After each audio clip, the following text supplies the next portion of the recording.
We bleed orange and black. This is We Bleed Orange and Black, the podcast for Halloween and horror lovers. I'm Jeff. I'm Ryan with a December Put Up Your Spooks. Ladies and gentlemen, Yuletide terrors meet holiday sweets in our latest decorative dust-up. In this corner, bridging age gaps and giving neck snaps, Tales from the Darkside. And the challenger giving gifts and stealing lifts, Big Wolf on Campus. Will the season be saved or depraved in this episode of Put Up Your Spooks?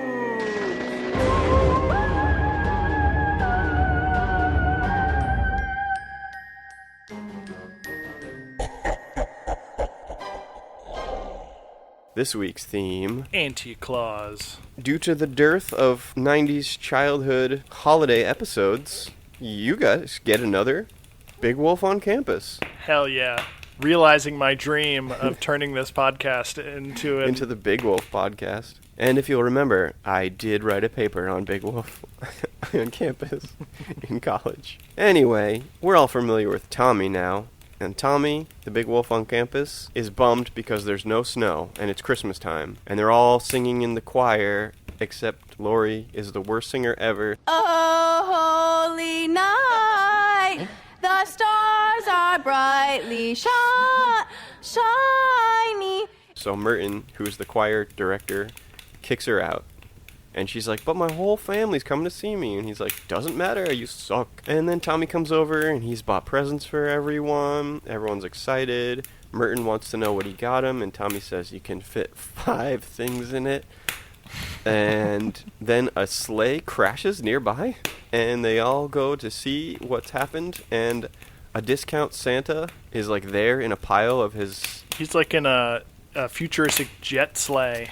Yeah, he's in a technology sleigh, which is one of my huge pet peeves for holiday specials and Christmas movies. Yeah, that feels like a 90s sin. And still going. So Discount Santa is instantly a prick to everyone, and his beard is like falling off and everything. And Tommy is like...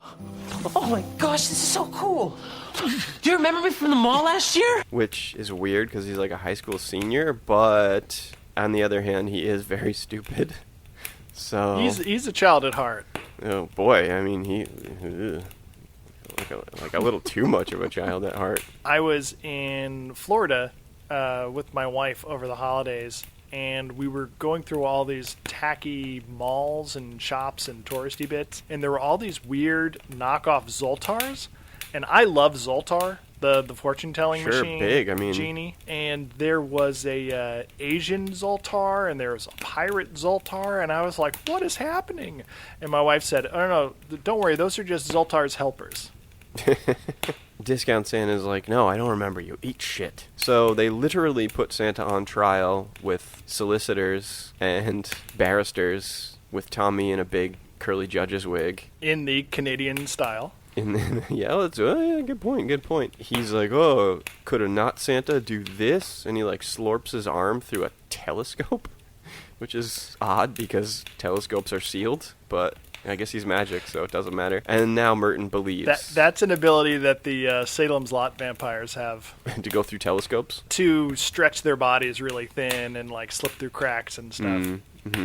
And they fix the sleigh, and Santa's like, Merry Christmas, boys and girls! The Anti-Claus is coming to town! They're all in a back alley, and Merton decides to give everyone his presents, so he gives Tommy a clock that tracks lunar cycles. So I was thinking maybe he does lose control at the full moon. We'll have to do some further research. Yeah, and it was like a solid platinum clock work mechanism so that there was no silver in it, because obviously silver is harmful to werewolves. But I was like, solid platinum? Good God, Merton. How much money did you spend on that thing? Merton has enough parental wealth where he can be a weird goth kid with a lot of different hobbies and spike his hair up all the way and never have to get a job. Maybe he's the real big wolf on campus. Yeah, and he's the big something on campus. And then Merton gives Lori an autographed copy of Tao of Jeet Kune Do, which was clearly an edition published after Bruce Lee's death, but that's also neither here nor there. As they're giving each other gifts in the back alley, the real Santa finds them and is like, ho, ho, ho, shit. I'm fucked. And they're like, what? We just met the real Santa. You're a fraud. They grill him about his magic, and he's like, well, I can't use the magic without my suit. Except that he's constantly using magic to remember Tommy visiting him at the mall and giving him... Is that magic, or is that just a really good memory? A really good memory. And he gives Merton, like, a box that Merton instantly, like, drops because it looks super heavy. And I was like, oh, it's the super ultra dense black hole where all of the presents go. But I think it was just a really heavy, like, black box recorder, because later he plays them a recording of his brother, crappy Anti-Claus, taking over the sleigh and kicking him out. So his brother Roger is the crappy discount Santa, and he's always been jealous of real Santa, and he wants to replace the holiday joy with misery, so he kicks over some lights and does a little Canadian dance. And they find him. They're like, oh, he's going to my street. And then Merton's all alone, and he sneaks one of his presents, and it's gloves, which you can fit 5 fingers into. And he's like, God damn it, gloves. And then they leave to go find Roger again. And then they find him immediately, and he's about to plant a bomb, which is a present bomb. It's all wrapped, and it has like tinsel coming out like sparks on a lit fuse. It's pretty great. Yeah, it's some real Tim Burton Batman-esque He's style. going to blow up all the presents terrorism. under the Christmas tree and destroy Christmas for the entire world. So Tommy wolfs out and attacks him, but he slurps through the chimney magical style. And then the real Santa, who's super Canadian, because I forget what he says, cut it in here, Christmas is more than just about the gifts. gives 60B favorite Arbor Day a nice shout out. That's the real low point in the episode. It looks like Christmas is doomed. The friends are all at each other's throats. They're unhappy with each other's gifts. And everyone's like, maybe it's not about presents. Maybe it's about the feeling that you get and your friends and love. And then Santa's like, yeah, you don't need a PlayStation 2. And then they're like, well, we do want presents after all. So they go to find Roger yet again. Tommy ceiling zombies up a brick wall and jumps into the sleigh and takes Santa's jacket off Roger and throws Roger to his death. But then he literally says, I'm not allowed to let you die, and throws a little parachute out, and then you hear Roger go, thank you, or something. Was that a reshoot? Because, like, when you're watching old episodes of G.I. Joe... Standards and practices. Every once in a while, there's Cobra jets that explode, and no one parachutes out. So Merton gets on the radio, the technology radio, to Tommy up in the technology sleigh, and he's like, you're gonna die, we can't stop the sleigh, there are no controls. And he's like, I'm sorry, I complained about the gloves. And Tommy's like, no, those are from my brother. You got a super sweet vampire fighting jacket where you can put in steaks and garlics, and would have really come in handy against the Haim, but that was last year. They tell Tommy how to crash the sleigh gently, and his mutton chops pad his fall, and he survives. And Santa gives them all the toys that they wanted, and the spirit is so powerful within them that Merton lets Lori back into the choir, and she sings horribly. Still hasn't learned a thing about singing, just the Christmas spirit. And then it starts snowing, and right in the middle of a song, Tommy stops everything to be like, it's snowing! It's like, dude, it's Canada, we know. And they're like, yeah. And they're like, hey, we're trying to sing a goddamn song. Lori's family came out and everything. What are you doing? But he's very, very stupid. The end. So I guess, all in all, it was a perfect Christmas in Pleasantville. I thought it was kind of weak. I thought it fit the theme, but man, I was missing Corey Haim, something fierce. I think your love of Big Wolf was really predicated on Corey Haim presence. We're going to have to do that Corey Feldman episode next. We gotta. Without further ado, I'll jump into my episode, Tales from the Darkside, Season 3, Episode 11, Seasons of Belief. The director, Michael McDowell, wrote Beetlejuice and The Nightmare Before Christmas. A woman wrote Nightmare Before Christmas. He even wrote an episode of Ryan's favorite show, Bone Chillers. Oh my god. I bet he wrote like some crappy early drafts. Why you gotta be like, it's the guy that wrote Beetlejuice? I don't know. And this episode is fucking tight as hell. This episode so is... I don't know why you're doubting this guy's let's get into it, I guess. Abilities. Okay. Seasons of Belief. We open on a festive family room with gifts beneath a Christmas tree. The daughter, Stefa, is begging to watch a Christmas special or some other kind of TV show, but the father insists that they're going to have an old-fashioned Christmas Eve. Little Jimbo cracks wise about Santa, and Stefa proclaims that there's no such thing as Santa Claus. Dad gets serious. That's a wicked thing to say at any time, but it's particularly wicked to say on Christmas Eve. Two things. I'm glad that he started by saying that was wicked, but he really doubles and triples and quadruples down on the there is no Santa later in the episode, which I know. I was like, geez, oh my god, okay. And then the main thing I would like to say is that I was like, oh, it's a nice grandpa there with the family, because he is, no joke, I even looked it up afterward, 39 years older than the woman playing his wife. And he plays one of the grandfathers in Christmas Vacation, I believe, right? Yeah, so it's E.G. Marshall from Creepshow. He's the president in Superman, and he's been in a million other things. And the reason why he's been in a million other things is because he's old. He is 72 years old, and his wife is 33. I was like, what the fuck? And then they like stop under the mistletoe and give each other a little kiss, and I was like, oh, what? Wait a minute, what? They're not married. That's not her husband. That's her father. When I first saw this episode, Love Those Many Years ago, I don't know if I missed the kiss, and I think I just assumed they were grandfather and daughter or father-daughter. It was definitely disturbing to rewatch as an adult. I don't think that kiss was scripted. I think that actor was like, oh shit, we're under the mistletoe. Hey, honey. How about a smoocheroo? Don't you think you told the set deck, I want mistletoe on every door, and every window. On my pants. Gross factor high. Mm-hmm. So the kids continue to sass and talk shit about Santa until the mom makes a threat. You know what that old fat man does to children who says he doesn't exist on Christmas Eve? What? Flips a switch with your name on it. And every present you get, no matter who gave it to you, that present breaks within a month.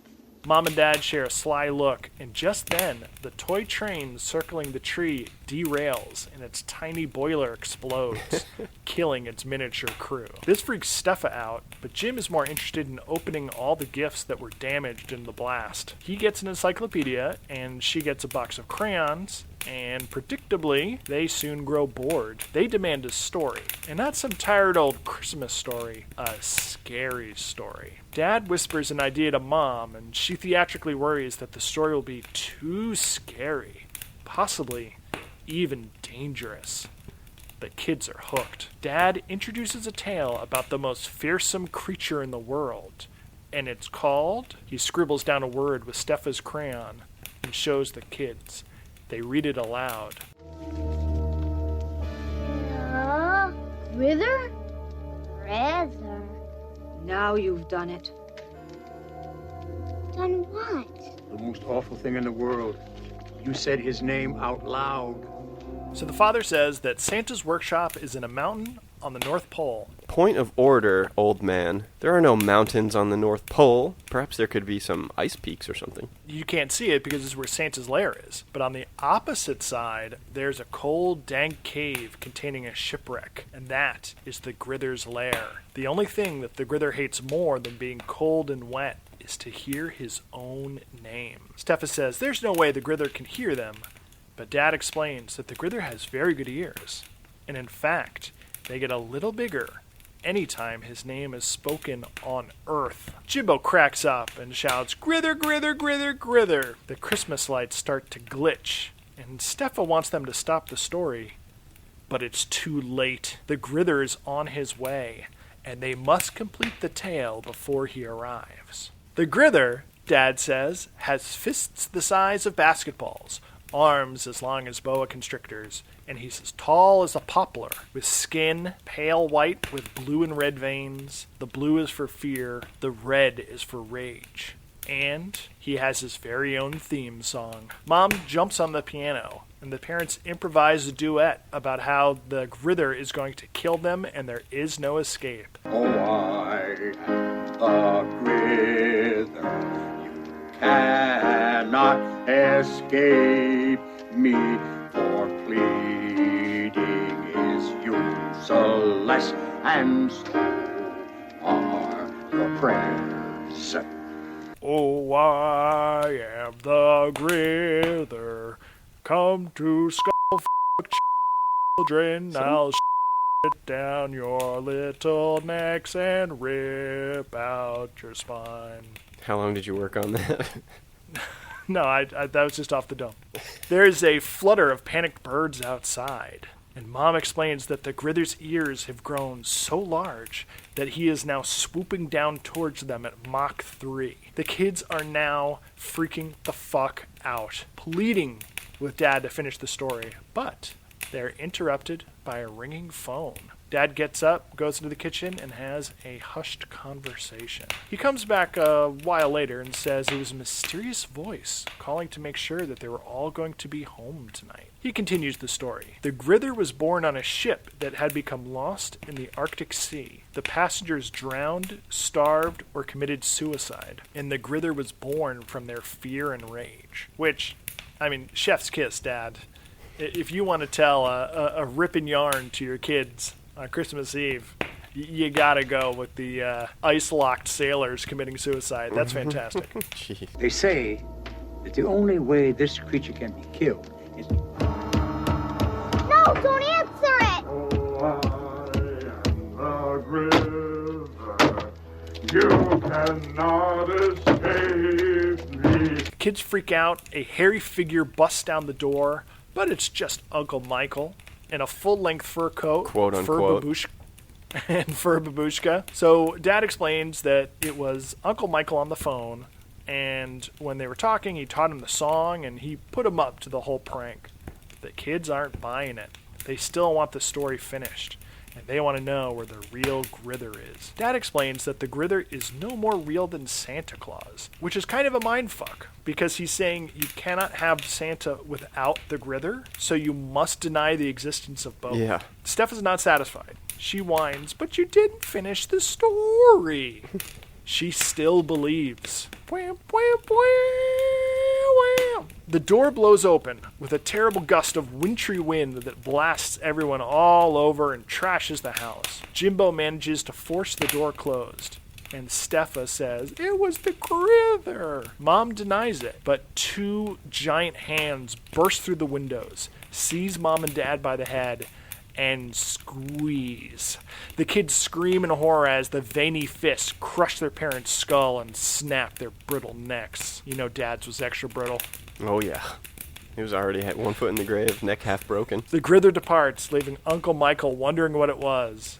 And Steffa says, it was the... But Jimbo stops her. So she says, It wasn't Santa Claus. The end. God damn, what a good show. So bizarre, yeah. Well, no, it was slow and terrible up until two giant Grither arms burst through the window and snapped a bunch of necks. Having watched it I guess it was cool. Times. It was fun how badly they were terrorizing the kids. I mean, they were just really letting them have it and not giving them an inch. It was awesome how they were mercilessly terrifying the kids to make some bizarre point that, like, if they were really scared for their lives, they had to renounce Santa. Yeah, and those kids were too young to renounce Santa. Well, they were trying to be cool and grown-ass kids, but once they found out about the Grither, they're like, oh shit, we believe in everything. Yeah, I guess that is a good point. A good moral. However, if you go to any length to convince them that there really is a Grither, including recruiting your quote-unquote brother-in-law, I don't know if you get to rub it in that you've made your point that they believe in one thing but not the other. But then it was real. How did it become real? I think they accepted the belief in both. It was a season of belief, and somehow they manifested it. They manifested it, because even before they started talking about the Grither, they were manifesting things by putting them into the child's head, which is really interesting. That's kind of the meta story, is the kids didn't believe in Santa, right? And so the parents were like, oh no, you got to believe this, you got to believe that. Break your toys. And everything they said started to come true. Mm-hmm. So because it was the season of belief, the parents telling this horror story to these impressionable kids when the veil was thin on Christmas Eve and there was so much potential psychic energy in the air, made the Grither manifest. Yeah. Alternate theory, 79-year-old dad is definitely on those boner pills. Oh, no, it made his imagination fertile? The imagination boner pills. It's the only From Corman's Calamity? Yeah. Just in the canon of our own show, that is the most likely explanation. You can't even give me children, you little wimp. Let's get to ratings. Body count for the Grither, 2. Yeah. Or maybe 1.5 since Grandpa had gruesome 1 foot in the grave. And they were, it was so funny. They both fell on their armchairs, and it was just like a cozy little family scene at the very end with 2 dead parents. And I was thinking, the brother now knows he's going to have to adopt these kids, and there's a lot going on right now in this last minute of show. It really delivers, or degrithers. Body count for Big Wolf on Campus? No, 0, because we did see Roger in AA at the end. Scare factor for Grither, fucking sky high. This is one of the most infamous episodes of Tales from the Darkside. Oh, yeah. In fact, usually when I'm hunting down an episode for our podcast, I can't find any. It is very difficult to find Tales from the Darkside online. Oh, yeah. But this is one that people have uploaded and preserved and shared and written articles about. Well, I was like, man, they really cheaped out on this episode because it all takes place in just this one room, this like flat set. But then they really came through with those monster arms. Yeah, I remember seeing it as a kid, and it legit disturbed me. Well, yeah. Seeing them get their necks snapped as a child would be disturbing. Scare factor for Big Wolf on Campus? Absolutely 0. Not really a horror show. Comedy factor, also not very high this time. Gross factor for Tales from the Darkside. You got old dad macking on young wife. Gross. You've got the veiny arms of the Grither snapping necks. Gross factor for Big Wolf on Campus? Just Murren's big teeth in extreme close-up over and over again, but other than that, pretty low. What the factor for Big Wolf on Campus? What the factor low? What the factor for Tales from the Darkside? Yeah. I'd say low. Really? Yeah, I guess. As an adult viewer, I could cotton to what was going on, and as a horror fan, I kind of figured something bad was going to happen because they were foreshadowing it so heavily. Yeah. Theme of Anti-Claus. For Grither, I'd say very strong, but you get a literal mirroring of Santa in Big Wolf on Campus. Yep, and a self-proclaimed Anti-Claus. Very strong, very strong. Totally 80s for Tales from the Darkside. I would say inappropriate age gap in a relationship. It's kind of an 80s thing. No, it's not. Shut up. Older leading man, younger lady. That's a Hollywood thing. It's not an 80s thing. It's still rampant. And for Hella 90s, Big Wolf on Campus. Yeah. Winner, Seasons of Belief, Grither, all day. I never even put up my spooks this time.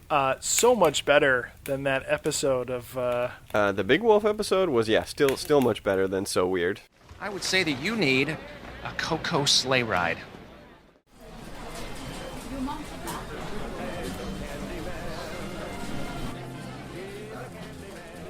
Hi, I'm here for the meetup. Name? Bob Grither. Pardon? Grither. Can you spell that? Grither. Grither. You know, like to grither. Here's your name tag. Maybe you can just write it yourself? Really? You've never heard of the verb to... Excuse me, can I get a Bloody Mary? Okay, 1 Bloody Mary. You want anything? Bloody Mary sounds good. 2 Bloody Marys. Okay, Bloody Mary for you. And a Bloody Mary for you.